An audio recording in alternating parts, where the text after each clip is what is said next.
Hi, my name is Mark Malero with Qualified Plan Advisors. And today we're with Rob Massa of Managing Director of Qualified Plan Advisors in Houston, Texas.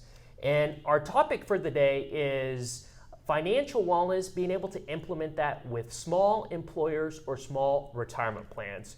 First off, Rob, thank you so much for joining us today. My pleasure. Thank you for having me.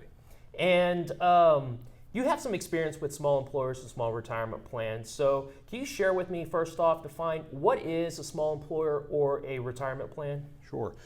First of all, a small employer, there's probably about two segments that we would define. First of all is probably that micro segment of employers, which would be retirement plans that are as little as $0, so they don't even exist, to about $1 million in assets. They probably have, say, about 50 employees, maybe a little smaller, maybe a little larger.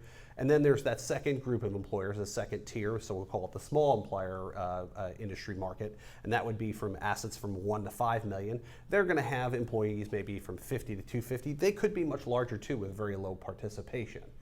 And they would fill in those two segments of the employer market that would either have or not have retirement plans. And how does that relate to financial wellness in regards to those specific markets? Well, financial wellness is, as you know as well, is a key component and probably one of the most popular benefits today. For that micro segment of employers, what we often find is there's very little data as to whether they've even implemented a program, and it is because the market is a little bit more nebulous. From that standpoint, maybe they have a financial wellness program, but it's not very well documented, or they don't have one at all. And if they don't offer a retirement plan, it's highly unlikely that they offer a financial wellness program. By the same token, in the small plan market, what we find is that from plans to 1 to 5 million, they've tied in about 37% of those employers have tied in a financial wellness program and implemented that for their employees. All right, very good. So we're not seeing many that have implemented, and it's because there's some challenges. So what can you share with us what those challenges are? Sure. The typical challenges are actually the challenges that all employers face, just maybe more at the small end of the market or small end of employers than we might realize. Nevertheless, even large employers can recognize the two basics of being cost and time. Cost is the clearest one because there's a cost to implementing financial wellness. Typically, it's some kind of per employee per month or asset-based fee or something of that effect that the employer has to pay out of pocket, and that can make for an expensive proposition. And when you're a small employer, especially in the segments that we've defined, every dollar counts. I mean, I myself was a small business owner, and I understand these challenges. And so, if you're an employer with a retirement plan of as little as 0 in assets to 1 million, the first benefit that you're going to think about is offering is health and welfare for your employees, and that's where your first dollar benefit spend is going to go. The leftover dollars for a financial wellness program might be an afterthought, and this could actually be a strategic mistake for these employers because what we find is that roughly 40 to 50% of employees are stressed or highly stressed in their personal financial circumstances. Because of that, they spend 3 to 4 hours per week on their job dealing with their personal financials instead of doing their job. Well, that hits the bottom line directly. As an employer, it can be a really great incentive and investment in your employees and ultimately getting them to a better financial wellness state with coaches and financial training on budgeting and debt management and things of that nature.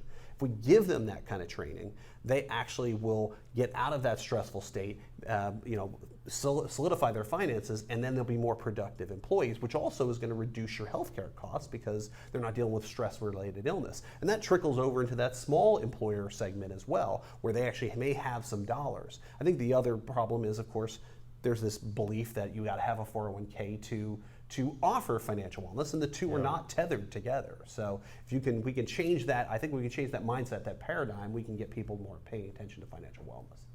From what you're saying, there's a benefit to offering financial wellness to increase the employee productivity. So what are some of the ways that you've seen effectively to implement financial wellness in this market size? First of all, even if you don't have a plan, consider financial wellness because it's an investment the employees will accept. Employees have told us they want this benefit, okay, and they really want the coaching and the time.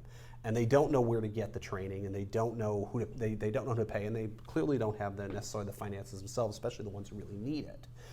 And it's probably in some ways less expensive than maybe a long-term 401k match if you don't have a 401k plan.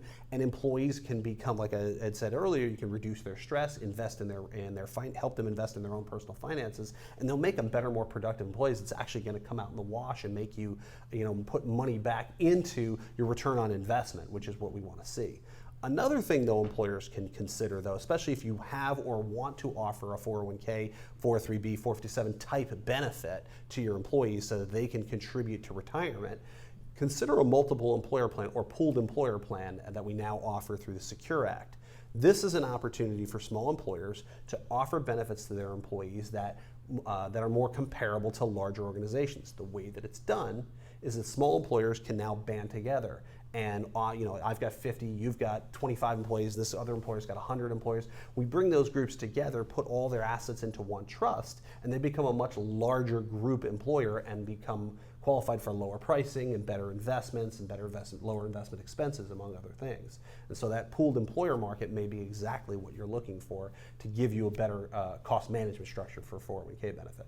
Very good. So what I'm hearing, a takeaway for plan sponsors or employers is retirement plan size or employer size, it does not matter. So if you currently do not have a retirement plan, or if you currently don't have a financial wellness solution, you can still implement a financial wellness program, and it's still going to be beneficial for the employer, and they'll see more productivity from the employees and happier employees. Absolutely. And then lastly, what we're finding out is if you're offering a small retirement plan, you can participate in participating employer plans as well as a solution to implement financial wellness through there.